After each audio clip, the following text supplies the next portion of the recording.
Hello, I'm Steve. I'm your host at the Handicap Woodworker shop. Yeah, sauce. My great uncle Al gave this to me years ago. It's kind of special. But anyways, hope to enjoy the video. If you like it, comment, subscribe, helps out the channel. Hope you enjoy the next video. So when I first got started as a hobby, I'm trying to make this into a business. But, you know, you got to start somewhere. Usually most people start a hobby. I have help with it. I got Dada Wally, Max, he's in the way, but he doesn't feel good, so that's okay. And then Lily, she's over there. I thought about, you know, to the new person who's getting into woodworking, I didn't know where to start. I didn't know what I had, if I had the right stuff to do it or not. So this video is for the new person. The total, we call a greenhorn in the old days. Who doesn't have any idea. They have a desire or a dream to make something. You know, just maybe you want to make a jewelry box, a knick-knack holder, something of that nature. Where do you start? Where do I start? You say, Steve, where do I start? What do I need and what don't I need? Your basics are, you might be surprised that you might have the very basics right now of what you need. So I'm going to go through and show you what I have, what I started with. And as I've been doing this, I've been slowly adding the tools that I want, the saws, the power equipment, the sanders, the planes, the chisels. They're out there, but you don't have to spend a lot of money. So to get started, look around, look in your garage, go in your garage and look around. You'd be surprised what you have. You got one of these? Just a Craftsman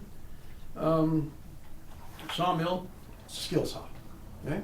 Handheld skill saw.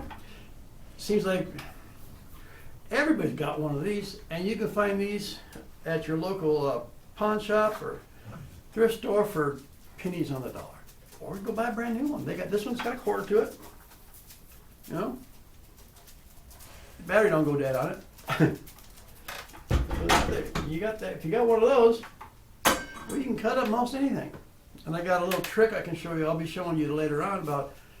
They have these things that you can buy that are very expensive, so you can cut a good straight line.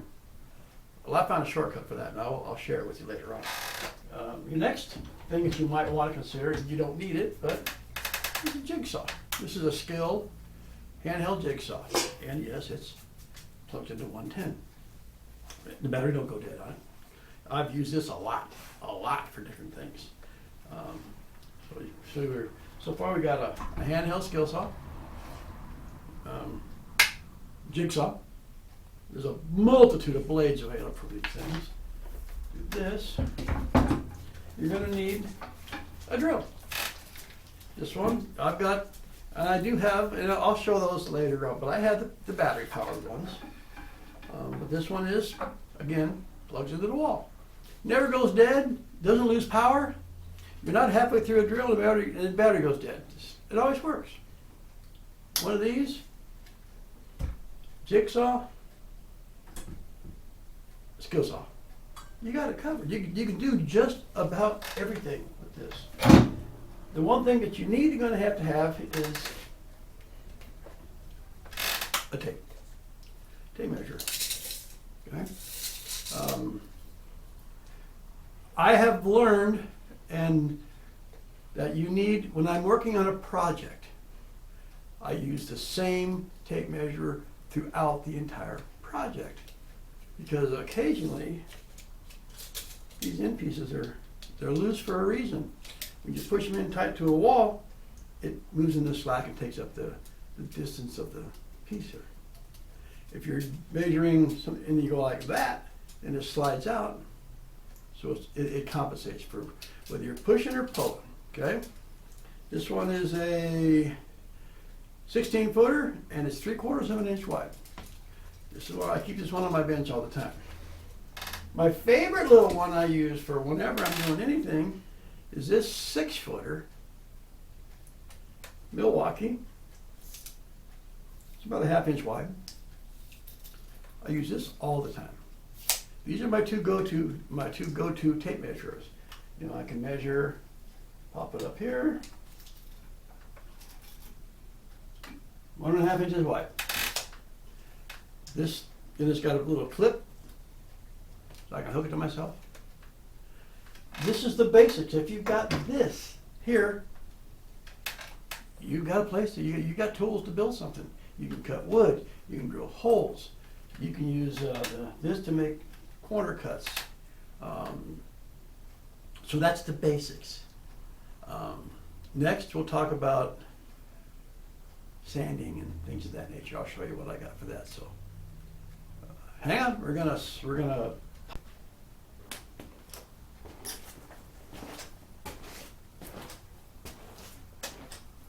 You gotta find my remote control. Would be a lot easier. But you're gonna wanna. Those were the first things I showed you. That was for cutting wood. Power tool. Cut through it. The next step would be hand saws. You're going to want a hand saw. I've got 3 of my 9 saws right here. These are the basic saws for cutting. This one here, this is what they call it's a cross-cut saw. It cuts, the wood's going this way, you're going this way. It cuts across the grain, okay? Very sharp, very fast cutting. When I'm doing cross-cut work, this is my go-to saw. I don't remember where I got it. I don't know. I don't know where I got it. I've had it for so long I don't remember where I got it. Next one here. I picked this one here up by local Woodworker, where I do a lot of my wood shopping. In fact, I do all of my hardwood shopping at Woodworker's place here in Bakersfield. And then they have stuff like this. This is what they call one of those, a universal saw. It cuts quite well. It's this saw, the blade is hard, but it's not hardened. This has a hardened blade on it. When it goes dull, you can't sharpen it. Your file will just not cut it. So when this goes dull and it doesn't cut good anymore, I'll paint it and put flowers on it and hang it on the wall. But this is a great saw. I use it all the time. You can do cross cuts with it, which is of course across the grain, or you can do rip cuts where you rip down the center of a board. It'll work either way. It's got some really strange looking teeth. It does a fine job. And it's very sharp. You gotta be very careful. You can cut yourself easily with this thing. If you're gonna get one saw, you're not gonna do that. Get one of these. You'll find these Home Depot, Lowe's, like Woodworker, Ace Hardware. They've all got this type of saw available. $20. You can't beat it. It does the job. And that's my favorite saying, is it does the job. Now when I was in good old Harbor Freight last year, I picked this little dude up here. This is a Japanese saw. Okay? It's got a coarse blade on this side and a fine-tooth blade on this side. These are, a lot of people use these when they're doing fine woodworking, because these got a very, very thin blade because they cut on the pull. These saws cut on the push. Okay? You push, it cuts. Pull back, push. This one here, pull back, it cuts, you push forward. These are good. A lot of guys use these for dovetails and fine joinery because they can get they're very thin blade, very, very, very flexible. And sharper than a get up. And these are ones that you can't sharpen them. But when they do go dull, undo that screw, take the blade out, and replace the blade. Very highly recommend you get one of these. This is not, they have some real fancy ones, but this one does a great job. It does a wonderful job. Just, I think I paid not even $20 for it at Harbor Freight. Put down Harbor Freight stuff, but they got some great deals on some good stuff. A lot of the stuff that I have here, I purchased at Harbor Freight. So, basic saws. You got your handheld skill saw. You've got your jigsaw. You've got your, oh, I forgot what the other ones were that I brought out. My jigsaw, skill saw. Oh, and I also brought out this saw.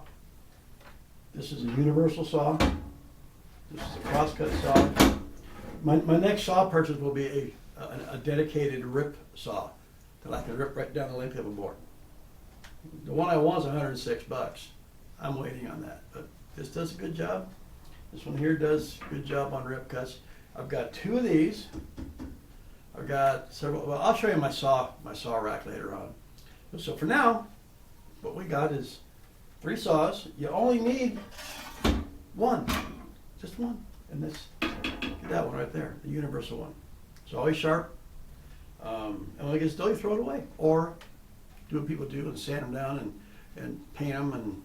And I was thinking, what is the next thing that you're going to need as you pursue your desire to be a woodworker? You hear guys saying it all the time, man, I hate sanding. It's not that bad. I mean, I have this.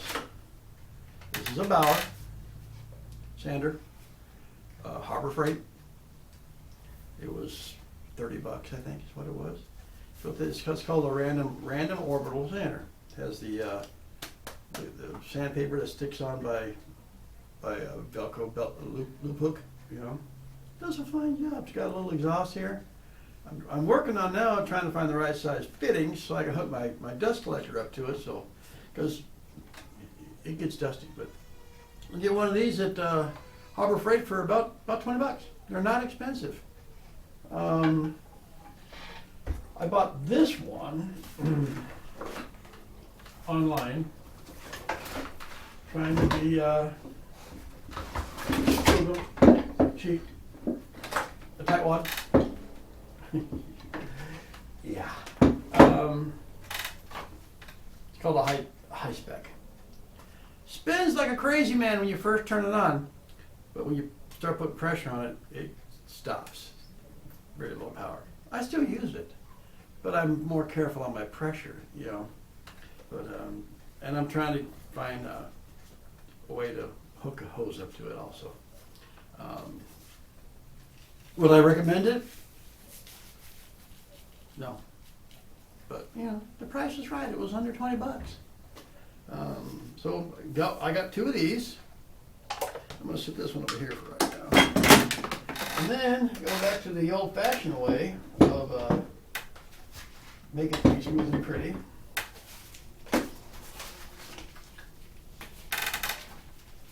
Sandpaper. Good old. This is 1200 grit wet dry. I was actually going to use this as part of a sharpening system, but I got sharpening stones now. We'll go over sharpening stuff in a little bit. But sandpaper. This is more of this. See, this is 120 grit sandpaper. It's good. It's a good all-around grit for cleaning things up. But if you got one of these, this is just a foam block.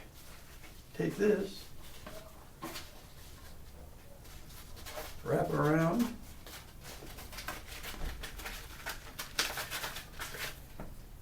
You got a sanding block. You know, works really good. You can buy the sandpaper. It's cheap. You can buy if you buy it at the auto parts store, it's going to cost a few dollars because they don't sell a lot of it. But if you go to Harbor Freight, they sell it, big stuff. You can buy, or you can order it online. You know, big packs of sandpaper. I use this not as much as I use the rotary stuff. This is the packet of saw discs. There's a lot of discs in here. These are 80 grit, and there's 50 discs in here. That's a lot of sandpaper. I mean, then when these get to where I have to change them, I don't just throw them away. I put them aside. Sometimes I got to fold them in half and use them for a tight spot. A lot of guys, they hate sanding. I don't. It's just, it's one of those things. You know, it's one of those things. Do I want to get more sandpaper? Yeah. Yeah, I want to get some, you know, some coarser grit for knocking things down pretty quick. These are good mid-level, but I use them. I use this for mostly everything. And then give me some 120 of these. And that's really all you need. It tells you what you need for doing what. I mean, but it works.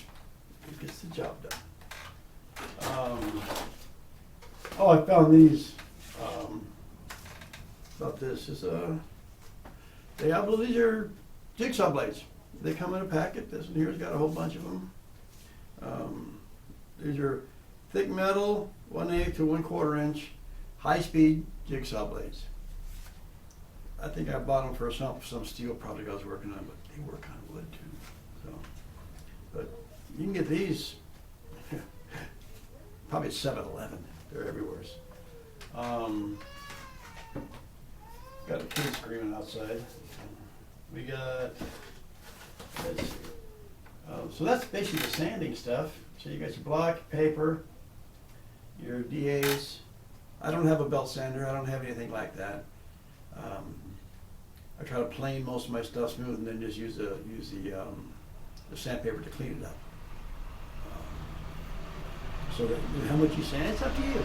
A lot of people spend hours sanding. I don't. I do, but if I need it, I do what I need to do. So your next step, after you've done all that, you're going to need to hit something. You're going to want to hit something. I bought one of these. Where'd I buy it at? Amazon. It was cheap. Good hammer. Good hammer. Use it when I'm cutting. I'm sorry, Max. I didn't mean to disturb you. Max is right here. He says, "What was that? What was that noise?" He don't feel good, so anybody won't be close to Daddy, so it's okay. But I use this for hitting stuff, making sure things are flat. When you're joining wood together, you want to make sure everything's flat. This works really good for that. It also works good when you're driving a chisel. You're cleaning up some spots. This is a worthwhile. I made one. Can't find it. I was going to show it to you. I was proud of it. I call it my Thor hammer. Had a handle. I made one of these out of a 4x4 piece of oak. Am I bothering you, sir? Am I bothering you, sir?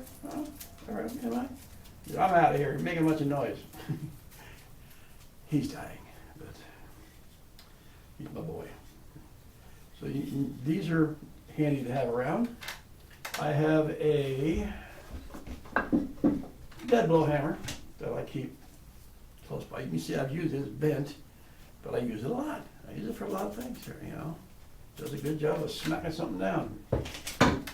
I have this hammer here, which is it's my medium claw hammer. We've all got one of these around the house. You can do just about anything you want with one of these, tapping stuff in. So hammers are good. Hammers are good. And I've got several hammers.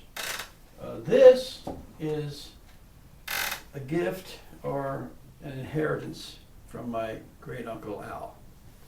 I remember I used to go over and visit him, and he'd hand me a hammer. All right, boy, get to work. And he had all this wood with nails. He wanted the nails pulled out of it. So I'd go there and pull nails for hours and talk. It's been around a long time. It's a gift from Uncle Al, and this is also very close. It's one of my favorites. You might want to pick up some of these. Vulpine hammer. You can buy these as a set. This is the larger one, and there's two other ones, and there's a small, breaks in size. These are very handy to have around. So do you need them? No, you don't. If you got a great old claw hammer laying around, you got that covered. You can work on your, and trust me, you'll know as you're doing this, I need to buy something, I need to buy a tool. Well, that's when you buy the tool and go buy. I tell you, buy what you can afford. Buy the best that you can afford. I'm not rich. I'm on Social Security disability. I have a very limited income. A lot of the stuff I purchased when I was working for Amazon. I don't work for them anymore. But I had the money then to buy what I wanted. let me see. This, I've got this. Do I use it very often? No. But I got it if I need it. A little hatchet. Does a fine job. Do I use it for very much? No. I use it to chop, you know, like steaks that need a point on them. Just chop it.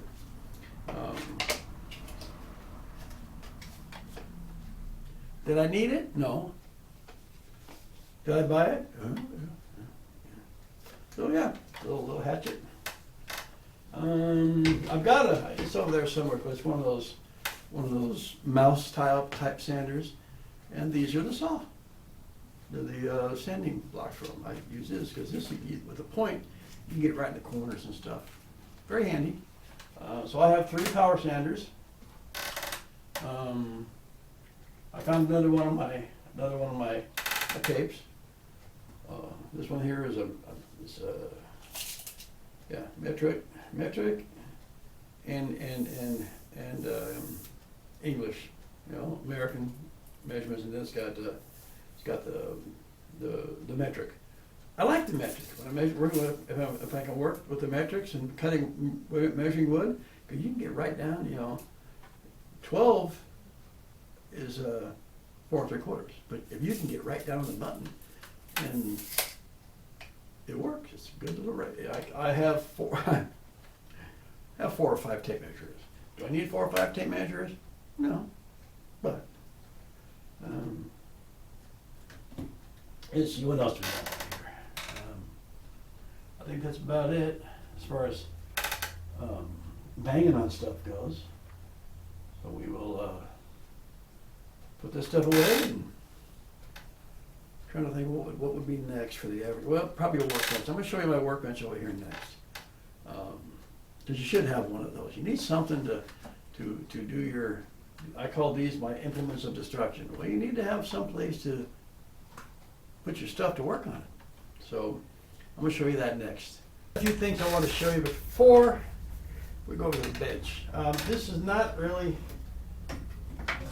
that important yet, but I had this laying around. It's a carpenter square. Nice for making sure your stuff is square. The whole thing about woodworking is square,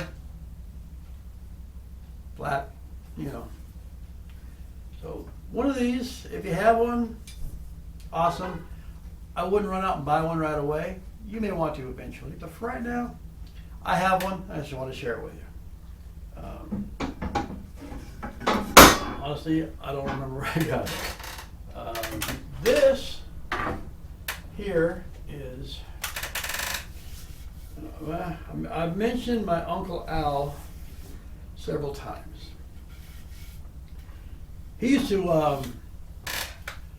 be out in his shed in his backyard, and he always had a bunch of wood, and he's always pulling nails. So he had this. This is a level for flat and for plumb.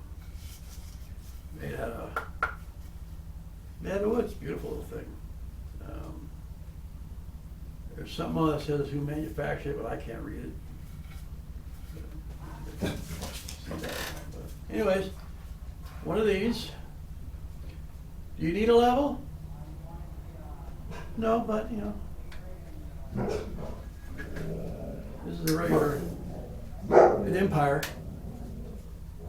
One of these also makes good straight edges, you know, for checking things. Got one of those, and I got this one, which is a plastic one. It works good too. It's good for straight edges, lining stuff up, you know, make sure stuff's level. Get a couple of those, or one. I had a little small one I used to use when I was doing my dovetails, but it, I dropped it. It broke. So, yeah. I'm going to move over to the workbench and go over that, and I'll be right back.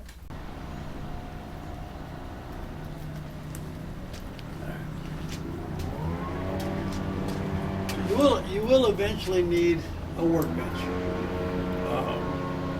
This was my first workbench. Is it really fancy? No. Is it heavy duty? Is it expensive? Nope. I got this from Home Depot for $127. So, made in China probably because the legs are grafted together. In order to make it solid, it's solid now, they don't go nowhere. I took a couple of 3.5-inch drywall screws right into the wall, put them right into the studs. It's solid as a rock now. Stuff here, I mean, the rest of my hand tools. You need all these? No, you don't. I got rulers, I got marking gauges, my hand planes. You need those eventually. Yeah, you'll want those eventually. Chisels.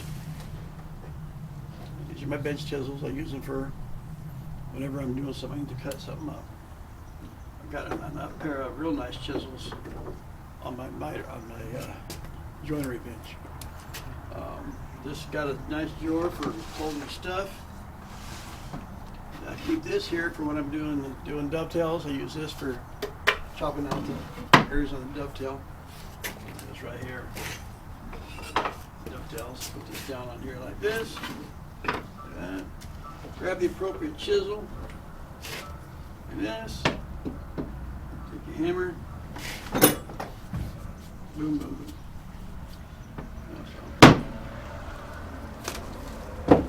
Once you start making, you're going to want to try dovetails. It's quite satisfying when you get one that works really good.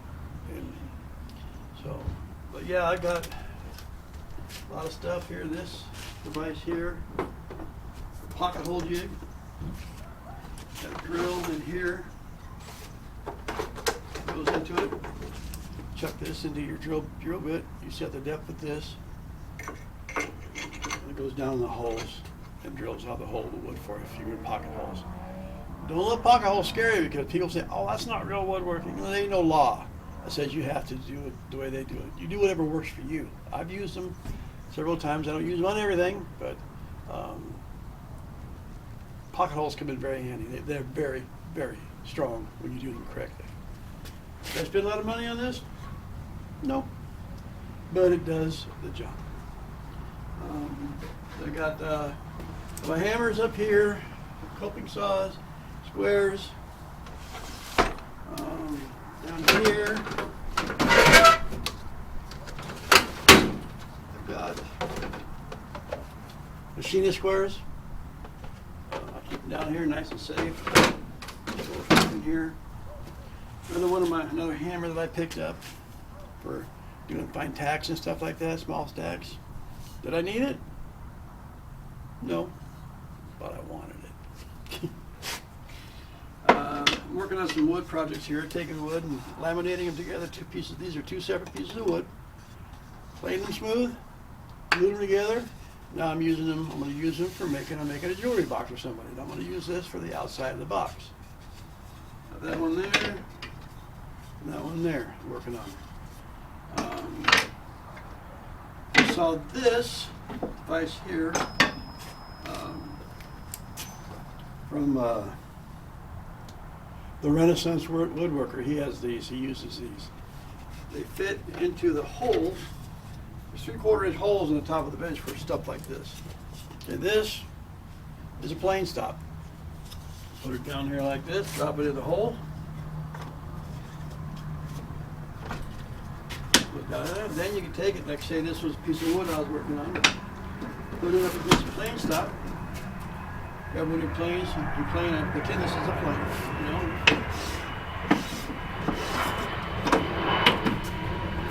It's a good job. I made that out of some dowel. Hang on. Yes, I live on the flight path. This does a good job. Got a vise? Need a vise. You will eventually need a vise. This one is, probably this one here, it racks. So if you put a piece of wood on this side, it tightens up. This side goes in. In theory, you should, they sell spacers that you can buy, have a whole bunch of different sizes. You can use those on these here also. So that's the bench. These are all my hand tools.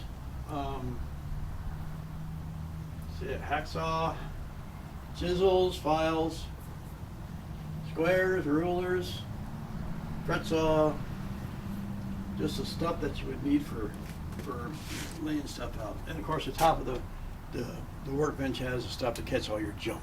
That's it. The junk.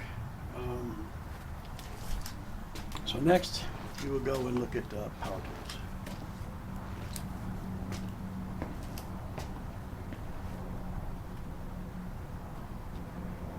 Thanks for watching. Hope you enjoyed that. If it's something that you like and you want to watch some more, on the bottom right hand corner of your screen is a little red dot that's going to say subscribe.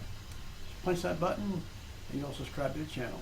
Thumbs up, thumbs down, comments, whatever you can share. It helps the channel, and it helps me figure out what I'm going to do next. So thank you for watching. Have a great day.